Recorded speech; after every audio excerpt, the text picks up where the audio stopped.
Okay, so now we're just going to cover rotating.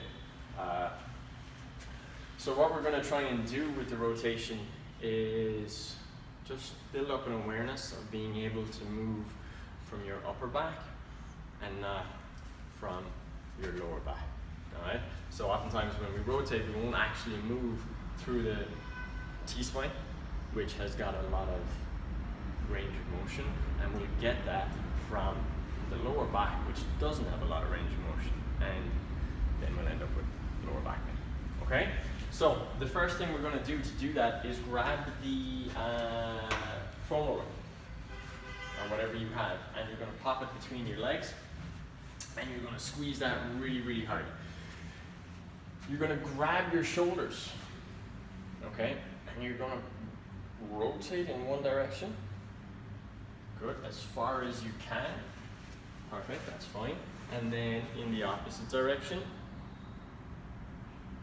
Perfect. And you're just going to go back and forth, and what you're checking in on is if the hips are coming with you.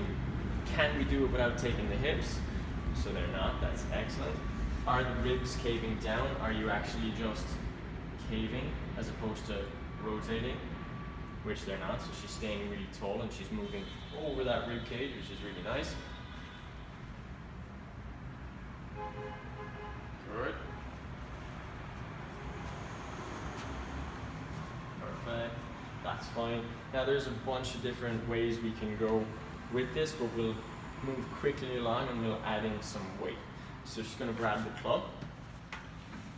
Now, we know Laura is well able to rotate, so you're going to stay on the bench.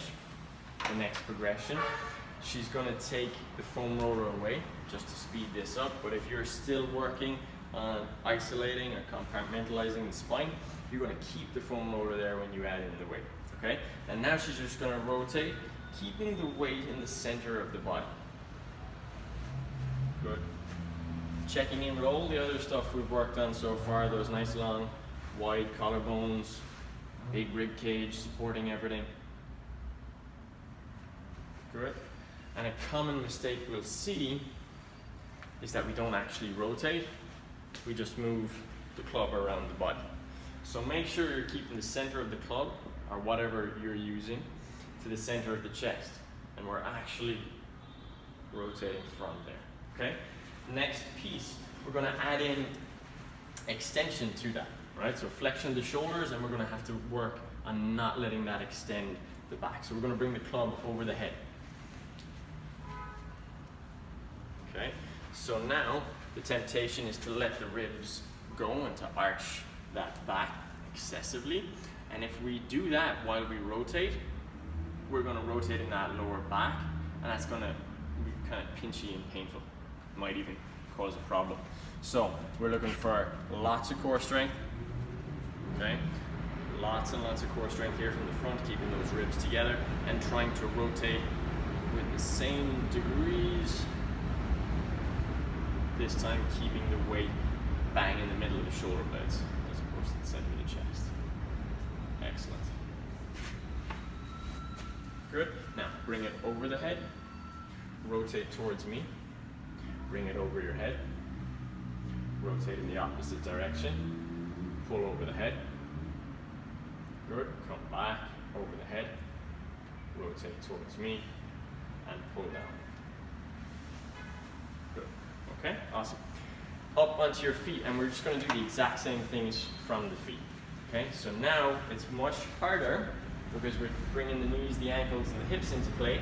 She's going to have to fight that a little bit more.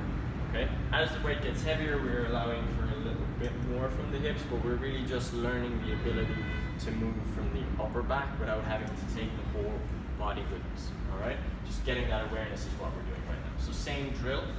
Okay, moving from side to side. Good. If we need to, if the hip is coming into it too much, we add back in the foam roller. Staying tall on those ribs. Don't collapse down on top of them.